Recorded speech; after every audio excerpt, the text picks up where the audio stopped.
एक तरफ वक्फ संशोधन विधेयक का मुस्लिम समाज के लोग, कई मुस्लिम संगठन, विपक्ष के कई नेता विरोध कर रहे हैं, तो दूसरी तरफ केंद्र सरकार इसको संसद में आज पेश करने जा रही है, लोकसभा में ये पेश होने जा रहा है। आरजेडी की तरफ से व्हिप जारी किया गया। हमारे साथ पार्टी के राष्ट्रीय प्रधान महासचिव और वरिष्ठ नेता और पार्टी के बड़े अल्पसंख्यक चेहरे अब्दुल बारी सिद्दीकी साहब हैं। आरजेडी ने तो व्हिप जारी कर दिया है सांसदों को, लोकसभा सांसदों को, कि आप सदन में रहिए और जब वोटिंग हो तो विरोध में इसके वोट कीजिए। देखिए, जो हमारा देश का जो संविधान है वो उसके मजबूत 4 स्तंभ हैं। एक तो हमारा देश सॉवरेन होगा, जो कॉन्स्टिट्यूशन हमारा सॉवरेन होगा। दूसरा डेमोक्रेटिक होगा। तीसरा सेकुलर होगा। और बाद में संशोधन होकर जुड़ा कि सोशलिस्ट होगा। ये 4 है। तो अब जो आदमी भी अपना आचरण इस 4 खंभे के विरुद्ध करता है तो मतलब कि संविधान के विरुद्ध है वो, नंबर 1।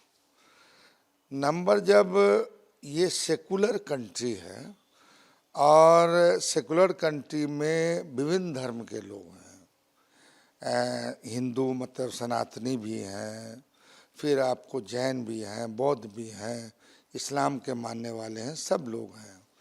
और सब लोगों को दिया गया कि साहब ये उनका अपना धार्मिक किसी इसमें जो है ना तो कोई छेड़छाड़ किया जाएगा और वो खुद मुख्तार होंगे अपने धर्म के मामले में। मगर क्या है कि आप देख रहे होंगे कि अभी जदयू के, हम नाम नहीं लेना चाहते हैं, जो सुनेंगे वो जान जाएंगे कि मेरे बारे में बोल रहे हैं, कि बोलते हैं कि वोट मुस्लिम हमको देता ही नहीं है तो इनको तो सबक सिखाना ही है। ये बोल रहे हैं जदयू के एक एमपी हों या मंत्री हों, जो हों, वो बोल रहे हैं। तो टारगेटेड पॉलिटिक्स जो है कभी भी सफल नहीं होती है और टारगेटेड पॉलिटिक्स कभी करना भी नहीं चाहिए। इससे मान लीजिए अब्दुल बारी सिद्दीकी का नुकसान करा दीजिए तो व्यक्तिगत है हमारा, हमारे पार्टी का भी करा दीजिए तो थोड़ी देर के लिए समझ में आता है कि हमारे पार्टी के लिए है। मगर एक कम्युनिटी के बारे में इस तरह का स्टेटमेंट देना, उसको टारगेट करना, ये कहीं से भी जायज़ नहीं है। आदमी जो कम्युनिटी है मर जाएगी मिट जाएगी, मगर अपना जो अधिकार मिला है उस अधिकार को जाने नहीं देगा। क्या इस विधेयक के जरिए मुस्लिमों को टारगेट किया जा रहा है? आपको ये लगता है संपत्ति हड़प ली जाएगी? भाई 100% यही है कि मतलब ऐसा संशोधन में प्रस्ताव पारित करा लो कि बाद में इनकी वक्फ की ज़मीन को स्कूल के नाम पर, कॉलेज के नाम पर, फलाने के नाम पर जो है वो ले लें। और एक्चुअली क्या है कि एक मतलब हम सचेत करना चाहते हैं। हालांकि कांग्रेस और सब पार्टी मतलब बीजेपी और जदयू या जो उनका गठबंधन है उसको छोड़ के मैं इस बिल के पक्ष में कोई नहीं, नंबर 1। और अगर इतिहास से ये सबक नहीं ले रहे हैं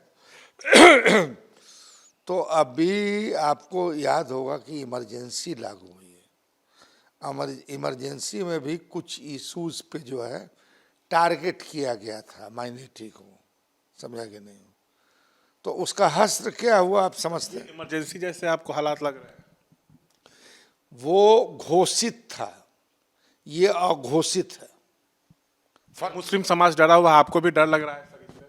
भाई आज तो कोई भी आदमी हमारे नीति का विरोध करो, हमारे चरित्र का विरोध करो, हमारे कार्यकलाप का विरोध करो, मगर आजकल आम हो गया है मैं हिंदू और मुस्लिम।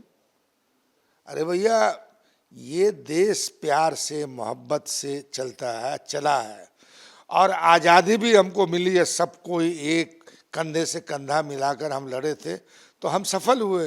अंग्रेज जैसी बड़ी ताकत को यहाँ से भगाया, ये कौन बड़ी ताकत है? सरकार तो कह रही है कि वक्फ संपत्तियों के दुरुपयोग को यह विधेयक रोकेगा। हैं? सरकार कह रही है कि वक्फ संपत्तियों के दुरुपयोग को यह विधेयक रोकेगा, जो गरीब मुस्लिम है उनको फायदा होगा। अच्छा, बड़े गरीब मुस्लिम के हिमायती हो गए। गरीब मुसलमान को क्या फैसिलिटी दिए हैं जरा बता दें, अपने नियम कायदा में कुछ किए हों। ये एक बहाना है और इनका निशाना कहीं और है। और हम कह रहे हैं कि मैं अगर मान लीजिए कि आपकी नीयत साफ थी थोड़ी देर के लिए, तो आप जो संशोधन कर रहे हैं इस पे माइनॉरिटी कम्युनिटी के जो आलिम उलमा, पॉलिटिकल नहीं, उनसे आप बहस मुआवजा करते कि इसमें हम ये लाना चाहते हैं, इससे क्या फ़ायदा है, क्या नुकसान है, ठीक है, तो आपने तो कुछ नहीं किया। जी सर, एक आखिरी सवाल।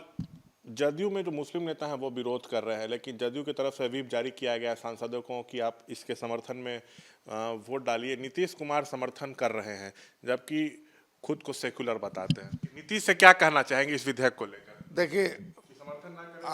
असल मुझे दया आती है नीतीश जी पे।